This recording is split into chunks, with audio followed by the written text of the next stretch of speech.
دو مسئلے آپ کی خدمت میں عرض ہوں گے. ایک دو احادیث افطار کے سلسلے میں ہے کہ کل بھی عرض کیا کہ جب تک خود انسان کو یقین نہ ہو کہ مغرب کا وقت داخل ہو چکا ہے اس وقت تک افطار کرنا جائز نہیں ہے.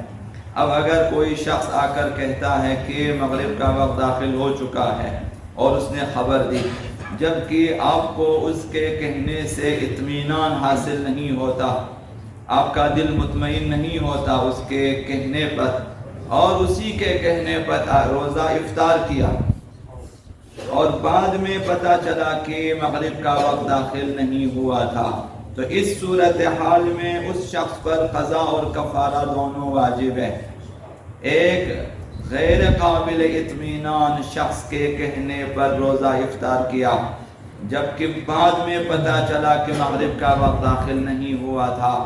اب اس پر قضا بھی واجب ہے کہ ایک دن قضائی اور کفارہ بھی واجب ہے کہ 2 مہینے کفارے کے روزہ رکھیں. اور دوسرا مسئلہ یہ ہے کہ اگر روزہ دار کو یقین ہو جائے، اطمینان ہو جائے کہ مغرب کا وقت داخل ہو چکا ہے اور وہ روزہ افطار کر لے اور بعد میں پتہ چلے کہ مغرب کا وقت داخل نہیں ہوا تھا، چونکہ اطمینان کے ساتھ روزہ کھولا تھا، یقین حاصل ہو چکا تھا اور روزہ اس وجہ سے کفارہ نہیں ہے، قضا واجب ہے. اطمینان کے ساتھ روزہ کھولا تھا کہ مغرب کا وقت داخل ہو چکا ہے، لیکن بعد میں پتہ چلا کہ مغرب کا وقت داخل نہیں ہوا تھا، میں نے مغرب سے پہلے روزہ کھولا ہے، تو اب اس پر کفارہ نہیں ہے، صرف قضا، ایک دن کی قضا اس کے ذمہ واجب ہے.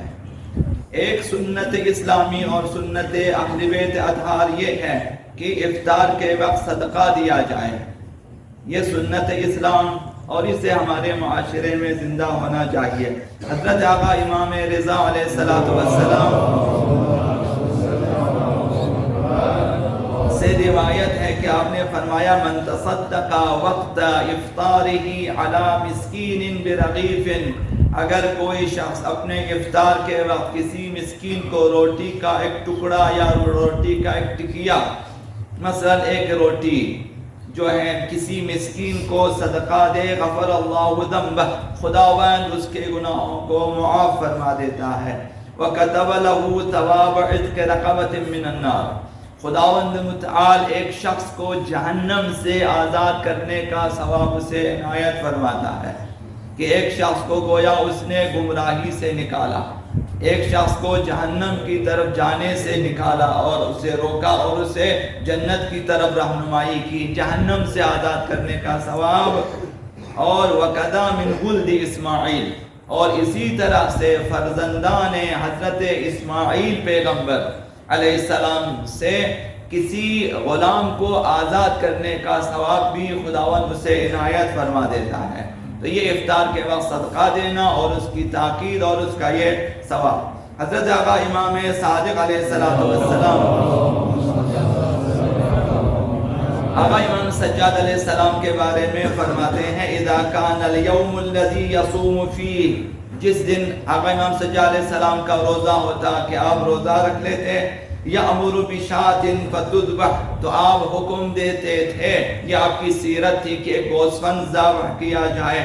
وتقطع اعضاؤها، اور اس کے اعضاء یعنی گوشت کے ٹکڑے کر لیتے، وتذبح واذا كان عند المساء، پکا لیتے اس گوشت کو، اور جب شام ہو جاتی، شام کا یعنی مغرب کا وقت ہو جاتا، اکب علی القدور، تو آپ خود دیگوں پہ جھک جاتے تھے، دیکھتے تھے کہ مثلا یہ گوشت اور یہ شوربہ اور یہ سالن جو ہے کیسا ہے، حتی یجد ریح المرق، تا ان کی گوشت آب گوشت کی خوشبو بھی آپ سونگھ لیتے تھے. وَهُوَ صَائِمٌ، جب کہ آپ روزے سے ہوتے تھے، تو روزے کی حالت میں خوشبو سونگھنے میں اتنا بڑا مسئلہ نہیں ہے. اگر امام سجاد ایسا کرتے، خود جھک جاتے تھے، خوشبو سونگھ لیتے تھے. ثم یقول، پھر فرماتے تھے ہاتھ القصاع، فرماتے تھے کہ برتنوں کو لے آؤ، اغرفوا لآل فلان، اغرفوا لآل فلان، اس شخص کے لیے، اس خاندان کے لیے بھی بھر دو، اس کے لیے بھی بھر دو، ان ظرفوں کو، ان برتنوں کو بھر دو. اور پھر ثم یؤتی بخبز و تمر، پھر خشک روٹی لے آتے، اور چند دانے خرما کے لے آتے، فیکون ذالک عشاءہ، خود آقا امام سجاد اسی سے افطار کر لیتے اور بیٹھ جاتے۔ گھر میں پکاتے، گوشت پکاتے، ہمسایوں کو، مسکینوں کو دے دیتے، خود خشک روٹی اور خرما سے افطار کر لیتے، اور یہی آپ کا عشاء ہوتا تھا۔ تو یہ سنت اہل بیت اطہار۔ تو آخری بات حضرت سید ابن طاووس نے آقا امام سجاد علیہ السلام کے بارے میں یہ روایت کی ہے، کان اذا دخل شہر رمضان، آقا امام سجاد علیہ السلام جب رمضان کا مہینہ داخل ہو جاتا، تصدق فی کل یوم بدرہم، ہر دن 1 درہم کا صدقہ ہوتا تھا۔ تو 30 دن 30 درہم، یعنی کم ترین صدقہ آپ سمجھیں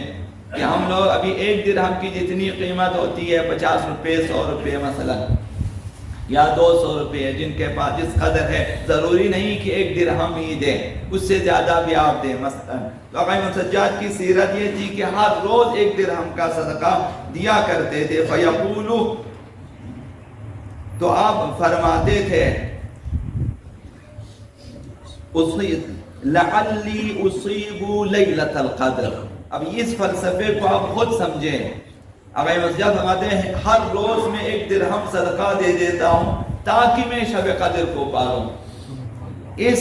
درہم کے صدقے میں انسان شب قدر کو حاصل کر لیتا ہے، توفیق حاصل کر لیتا ہے کہ شب قدر کا احیاء کریں، توفیق مل جاتی ہے کہ شب قدر کے اعمال بجا لائیں، اور خداوند ان صدقات کے سبب اعمال شب قدر کو خداوند قبول فرماتا ہے۔ یہ آقا امام سجاد نے فرمایا کہ ان کی سیرت یہ ہے کہ ہر دن صدقہ دیتے تھے اور فرماتے تاکہ میں شب قدر کو حاصل کر سکوں۔ تو شب قدر کی خاطر ہی، تاکہ شب قدر ہماری زندگی میں آ جائے، دعا بھی کرنی چاہیے، خدایا ماہ مبارک رمضان سے پہلے موت نہ دے، رمضان ختم ہونے سے پہلے ہمیں موت نہ دے، اور رمضان اگر جو ہے داخل ہو جائے شب قدر سے پہلے۔ شب قدر بہت مہم ہے، 1000 مہینوں سے افضل ہے، یہ عبادتوں کی وجہ سے ہے کہ اس رات کی عبادتیں افضل ہیں، 1000 مہینوں سے افضل ہے، اس لیے تو یہ صدقات دیا کریں تاکہ خداوند ہمیں توفیق دے کہ اس رات ہم شب قدر کے اعمال کو انجام دے سکیں۔